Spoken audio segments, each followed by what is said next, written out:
વિદ્યાર્થી મિત્રો, very good morning to all of you. ધોરણ 11 ચેપ્ટર નંબર 7 સંતુલનની અંદર આપણે ચર્ચા કરતા હતા. આગળના લેક્ચરની અંદર મુક્ત ઉર્જા, સંતુલન અચલાંક સાથે સંબંધ દર્શાવતા દાખલાઓ છે એની કેલ્ક્યુલેશન કરી, વાયુ અચલાંક આર છે એની કિંમત કેવી રીતે મેળવી શકાય ને શું એની કિંમતો હોય, કયા કયા પરિબળોને આધારે કઈ કઈ કિંમતો એની હોઈ શકે. તો કે કિંમત તો એક છે પણ એના મૂલ્ય બદલતા હોય. મેં તમને કીધું એમ કે ડોલર છે, પાઉન્ડ છે, એ પ્રમાણે દરેકની કિંમત તો સમાન થાય. બરાબર. હવે આજે આપણે એક સંતુલન ઉપર એક નવી વાત કરવી છે અને એના એક ખરેખર બહુ ઉપયોગી વાત છે. બરાબર. પણ બહુ સરળ બહુ છે, પણ એ નિયમ છે એનો ઉપયોગ આપણે કરવાનો છે. જે સંતુલનની અંદર આપણે એક નવો નિયમ ભણવાના છીએ. એ નિયમ છે એ આવડવો તો જોઈએ, પણ એ નિયમનો આવડવા કરતાં મોટો વાત એ છે કે એ નિયમનો તમને ઉપયોગ કરતા આવડવો જોઈએ કે કઈ રીતે એનો ઉપયોગ કરી શકાય. બરાબર. નિયમ એકદમ સરળ છે, એમાં કંઈ નથી. વાત કરવી છે અત્યારે આપણે ટોપિકમાં સંતુલનને અસર કરતા પરિબળો.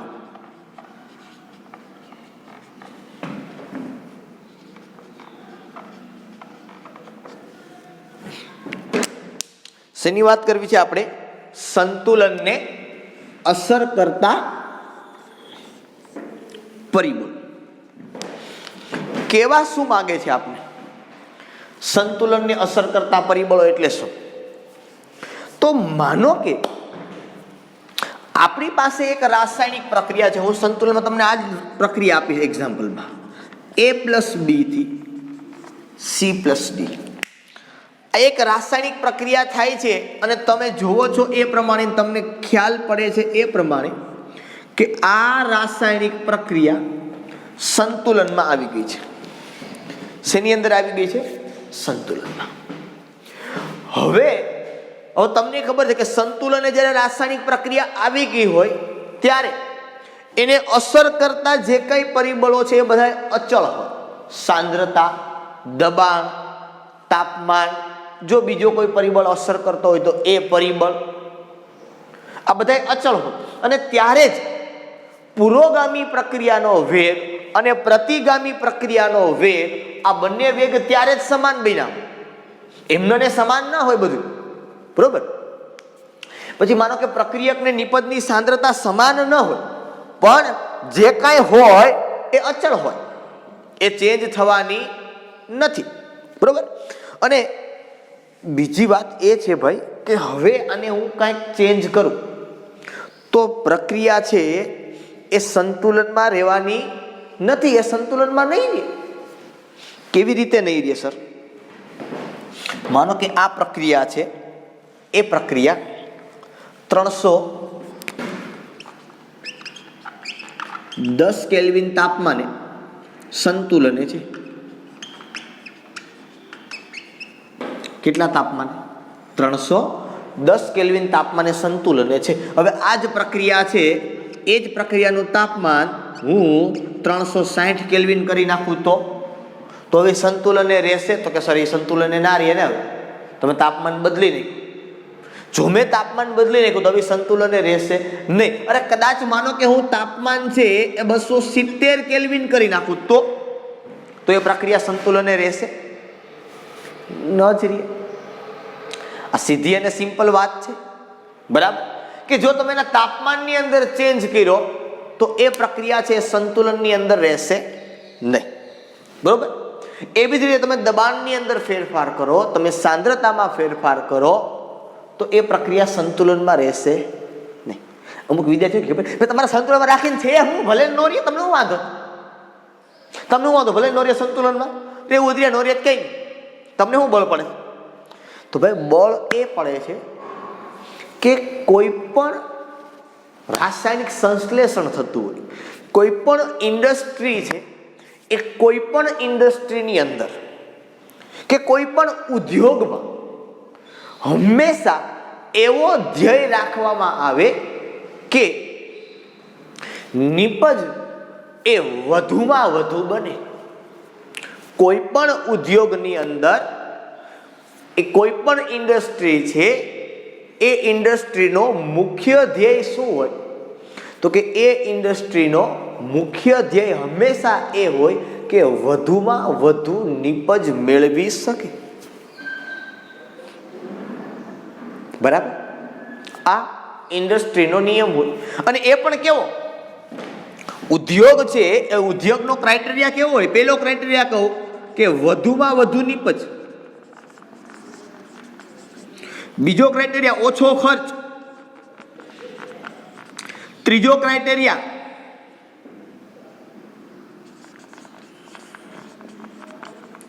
નીચું તાપમાન અને નીચું દબાણ જો આપવું પડતું હોય તો.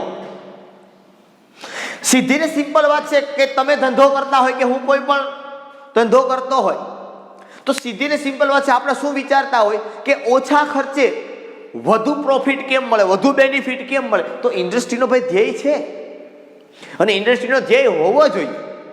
શા માટે હોવો જોઈએ? હું તમને એક સિમ્પલ એક્ઝામ્પલ આપું. હેબર વિધિની જે વાત છે કે N2 gas plus 3H2 gas થી 2 મોલ્સ ઓફ એમોનિયા, આ પ્રક્રિયા જે છે એ આ પ્રક્રિયાથી જે એમોનિયા બને છે તો વિશ્વની અંદર શેની અંદર? વિશ્વમાં આનું ઉત્પાદન 100 મિલિયન ટન છે. કેટલું છે? ભારતની અંદર લગભગ મારા ખ્યાલથી 1 મિલિયન ટન છે. જૂના ટેક્સ્ટ બુકની અંદર આવતું, તમારે નવી ટેક્સ્ટ બુકમાં માત્ર વિશ્વની અંદર જ આપ્યું છે. પણ એક્ઝેક્ટ લગભગ હું શ્યોર છું, આઈ એમ શ્યોર ધેટ કે ભારતની અંદર 1 મિલિયન ટન જેટલું એમોનિયાનું ઉત્પાદન થાય છે. હવે એમોનિયા છે એનું બટકા ભરવાના છે તો કે એમોનિયા છે એનો ઉપયોગ યુરિયા ખાતરની અંદર થાય. શેની અંદર થાય? યુરિયા ખાતરની અંદર. કેમ થાય? તો કે ભાઈ ammonia plus CO2, 2 mall of ammonia plus CO2 બનશે યુરિયા. આ યુરિયાનું રાસાયણિક સૂત્ર. શું બનશે? યુરિયાનું રાસાયણિક સૂત્ર થઈ ગયું. બરાબર? અને પ્લસ અહીંયા શું વધશે? તો કે પ્લસ H2O. આ યુરિયા બન્યો તમારો. બરોબર? જે લોકોને ખબર નથી કે યુરિયાનું સૂત્ર આવું હોય, ખેતીની અંદર કામ કરતા હોય, કેમિસ્ટ્રી ભણતા હોય તો આટલું તો કરી જ લેજો મારો ભાઈ કે આ યુરિયાનું સૂત્ર આ થાય. બરોબર? આપણે ખેતી સાથે સંકળાયેલા હોય અને ન સંકળાયેલા હોય તો પણ. કારણ હવે શા માટે સર વધારે યુરિયા જોઈએ? બરોબર? તો કે ભાઈ ભારત છે ખેતી પ્રધાન દેશ છે અને આટલા આંટા તો હોવા જ જોઈએ કે યુરિયા ખાતરનો ઉપયોગ ખેતીની અંદર વધુ થાય. એ પછી યુરિયા ખાતર હોય કે કોઈ બીજું ખાતર હોય તેની સાથે બીજા તત્વો જોડી અને એને આપણે ઉપયોગ કરીએ છીએ. તો એનો સીધો મતલબ થઈ ગયો કે જો ઇન્ડસ્ટ્રીની અંદર વધુ એમોનિયા તમને નહીં મળે તો આ લોકો ઇન્ડસ્ટ્રી વાળા આની કિંમત છે એ હાઈ કરી દેશે, ઊંચે લઈ જશે. જો એ ઊંચે લઈ જશે તો ખેડૂતો છે કે કોઈ પણ વર્ગ હોય એ વધુ આનો ઉપયોગ નહીં કરી શકે. આ સીધી ને સિમ્પલ વસ્તુ છે. રીબોક ને નાઇક ના શૂઝ છે એ બધાના પગની અંદર ન હોય. જે કેપેબલ છે એના પગની અંદર હોય. બરોબર? જે કેપેબલ નથી એ શા માટે ખર્ચ કરે ભાઈ એવી બાબત ઉપર? તો યુરિયા હકીકતે જરૂરી છે પણ જો એટલી બધી ઊંચી એની કિંમત વહી જાય તો એનો ઉપયોગ કરી ના શકે. એનો ઉપયોગ ન કરી શકે, જો યુરિયાનો ઉપયોગ વધુ નહીં કરી શકે તો જે અન્નની જે પેદાશો ખેતીમાંથી જે મળવાની છે અને એ પેદાશો પાછી કોને મળશે? દેશના દરેક વ્યક્તિઓને. બરોબર? તો એ પાછી મોંઘી થશે. હવે અન્ન તો ખાવા જોઈએ ને ભાઈ, કે ઓછું ખવાય? એ તો જોઈએ. તો એટલા માટે એ અન્નનો સીધો સંબંધ આ એમોનિયા હારે છે. એટલે આ પેટનો સીધો સંબંધ કોની હારે છે? એમોનિયા સાથે છે. એમોનિયાનો સીધો સંબંધ સંતુલન સાથે છે ભાઈ. સમજો આખી બાબતોને, સંકળાયેલો છે આ બધું. બરોબર? તો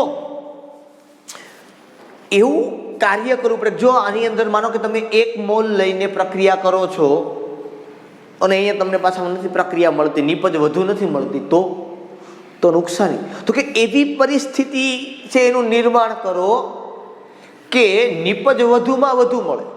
કારણ કે સંતુલન માટે મેં તમને 3 પરિસ્થિતિ આપી કે પ્રક્રિયકનું પ્રમાણ વધુ પડ્યું રહે તો પણ પ્રક્રિયા સંતુલનમાં આવી જાય, નીપજોનું પ્રમાણ વધુ પડ્યું રહે તો પણ પ્રક્રિયા સંતુલનમાં આવે ને બેયનું પ્રમાણ સરખું હોય તો પણ પ્રક્રિયા સંતુલનમાં આવે. સર ઓલી પહેલી કન્ડિશન છે ને એમાં થોડોક દુખાવો થાય. કયો? કે પ્રક્રિયા મોટા ભાગની પડી કે પ્રક્રિયકો મોટા ભાગના પડ્યા રહે તો નિપજ થોડીક જ બને, તો એ પેટમાં દુખે.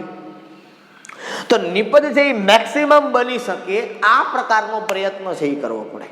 અને નિપજ છે એ મેક્સિમમ બની રહે, બરોબર. આના માટે આપણે ખાસ એવી પરિસ્થિતિ છે એનું નિર્માણ કરવું જોઈએ કે જેથી કરીને નિપજ છે આપને વધુ મળે. તાપમાન, દબાણ, જે કંઈ બીજા પરિબળો, સાંદ્રતા, આ પરિબળોને એવી રીતે ફેરફાર કરવો જોઈએ. હું શબ્દ સમજો મારો, શું કરવો જોઈએ? ફેરફાર. વધારવું પડે તો વધારવો જોઈએ, ઘટાડવું પડે તો ઘટાડવું જોઈએ. આ ફેરફાર એવી રીતે કરવા જોઈએ કે જેથી કરીને વધુમાં વધુ નિપજ મળે. હું ફેરફાર કહું છું, હું એવું નથી બોલતો કે વધારો કરવો જોઈએ કે ઘટાડો કરવો જોઈએ, બરોબર. એટલે એવો પ્રયત્ન કરજો કે જેથી કરીને નિપજ છે એ વધુમાં વધુ મળી રહે. હવે નિપજ વધુમાં વધુ કઈ રીતે મળી રહે? આ નિપજ છે એ વધુમાં વધુ મળી રહે એના માટે એક વૈજ્ઞાનિક આવ્યો, લ સેટેલિયર. કોણ આવ્યો? લ સેટેલિયર. આ લ સેટેલિયર નામના વૈજ્ઞાનિકે એક નિયમ આપ્યો કે કેવી રીતે વધુમાં વધુ નિપજ મળે. તો સર આ હાર બહુ ડાયા વાળા કહેવાય, એને સમજાયું એટલે બહુ સારું કહેવાય. આ લ સેટેલિયરે એવું કીધું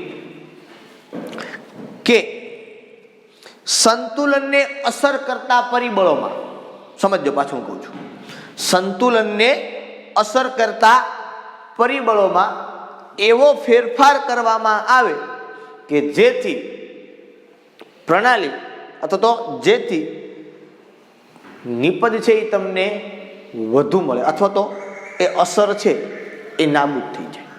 સર બરોબર મજા ના આવી, તમે શું કીધું? લ સેટેલિયરે આખો જે નિયમ આપ્યો એને એવું કીધું ભાઈ પ્રક્રિયા સંતુલનમાં એક વખત આવી ગઈ છે તો કે ઓકે, બરોબર. પેલી એને શું કીધું કે સંતુલનને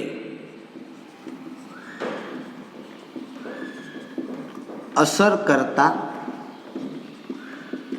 પરિબળોમાંથી અથવા તો પરિબળોમાં, સંતુલનને અસર કરતા પરિબળોમાં અથવા તો પ્રણાલીની સંતુલન પરિસ્થિતિમાં તમે કહો પરિબળોને મૂકી જાઓ, સંતુલનને અથવા તો સંતુલન પરિસ્થિતિમાં, સંતુલન પરિસ્થિતિમાં કોઈ પણ પરિબળમાં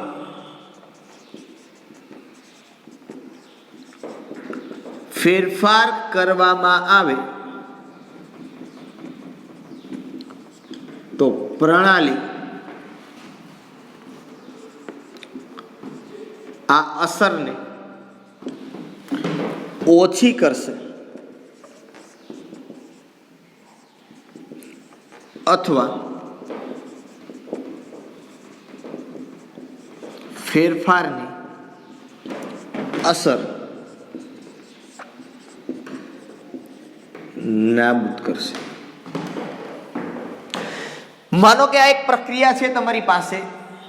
આ પ્રક્રિયા સંતુલન પરિસ્થિતિમાં, સંતુલન પરિસ્થિતિ કોઈ પણ પરિબળમાં, એટલે પછી સાંદ્રતા છે, દબાણ છે, તાપમાન છે, કોઈ પણ પરિબળમાં ફેરફાર કરવામાં આવે તો આ પ્રણાલી શું કરશે? તો કે એ ફેરફારને ઓછી કરશે. માનો કે મેં તાપમાન, આ પ્રણાલી છે અને પ્રણાલીનું તાપમાન મેં વધાર્યું, તો હવે વધાર્યું એટલે સંતુલનમાં પહેલા હતી, તાપમાન વધાર્યું એટલે હવે તો કે હવે સંતુલનમાં હશે નહીં. તો પ્રણાલી શું કરશે? તો કે પ્રણાલી આ તાપમાનને ઘટાડવાનો પ્રયત્ન કરશે. મેં તાપમાન વધાર્યું તો એ કોઈ પણ રીતે આ તાપમાનને ઘટાડવાનો પ્રયત્ન કરશે અથવા તો જે તમે ફેરફાર કર્યો આ ફેરફારની અસરને શું કરશે?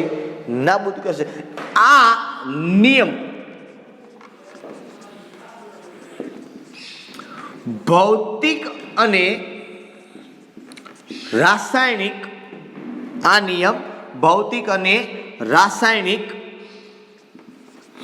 બંને સંતુલનોને લાગુ પડે છે. આ નિયમ કોને લાગુ પડે છે? બંને નિયમોને, આ બંને સંતુલનને લાગુ પડે છે, બરોબર. ભૌતિક સંતુલન હોય તો એને પણ લાગુ પડે છે અને રાસાયણિક સંતુલન હોય તો એને પણ લાગુ પડે છે. બંને સંતુલનો છે એ બંને સંતુલનોને આ નિયમ છે એ આપણે લાગુ પાડી શકીએ છીએ, બરોબર. શું નિયમ કીધો? કે સંતુલન પરિસ્થિતિમાં કોઈ પણ પરિબળમાં ફેરફાર કરવામાં આવે તો પ્રણાલી આ ફેરફારને ઓછો કરશે અથવા તો ફેરફારની અસરને નાબૂદ કરશે. બરોબર, તમે એમ કહો કે પ્રણાલી આ ફેરફારને ઓછો કરશે તો ફેરફારની અસરને નાબૂદ કરશે. તમે તાપમાન વધાર્યું તો પ્રણાલી શું કરવાનો પ્રયત્ન કરશે? તાપમાનને ઘટાડવાનો. માનો કે તમે તાપમાન ઘટાડ્યું તો પ્રણાલી શું કરવાનો પ્રયત્ન કરશે? તાપમાન વધારવાનો. કેવી રીતે કરશે ને હું કામ કરશે, કેમ કરશે, એ હું તમને ડીપની અંદર સમજાવીશ, કારણ આપણે બધા ટોપિક થઈ આવશે. તો પ્રશ્ન પહેલો કે સર કઈ પરિસ્થિતિઓ એવી છે? તો કે પહેલી પરિસ્થિતિ સાંદ્રતામાં ફેરફાર.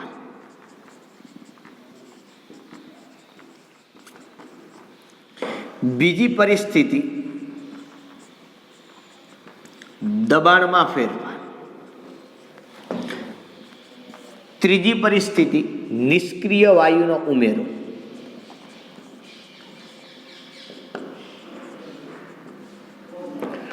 ચોથી પરિસ્થિતિ તાપમાનમાં ફેરફાર. અને પાંચમી પરિસ્થિતિ શું? પાંચમી પરિસ્થિતિ આપણે જોવાની છે. પાંચમી પરિસ્થિતિ કઈ છે? બરાબર, તો ઉદ્દીપકની અસર.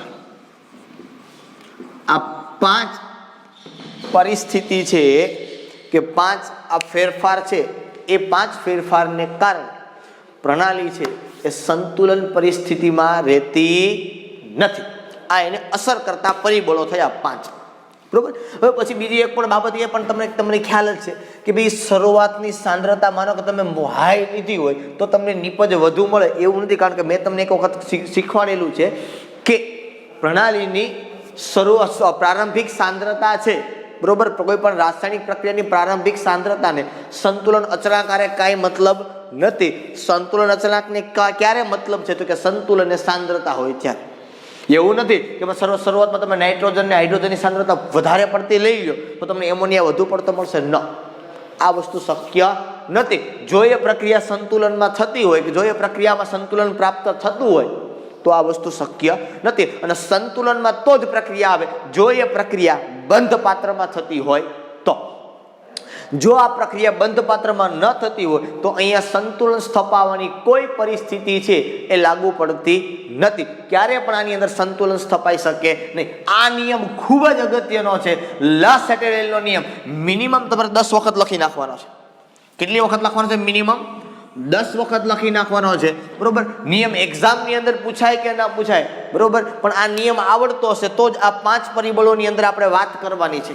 અને આ પાંચ પરિબળોની અંદર વાત કર્યા પછી આપણે આના પ્રશ્નો છે એ 5-10 સોલ્વ કરવાના છે, તો જ આવડશે, નહીતર તમને આવડશે નહીં.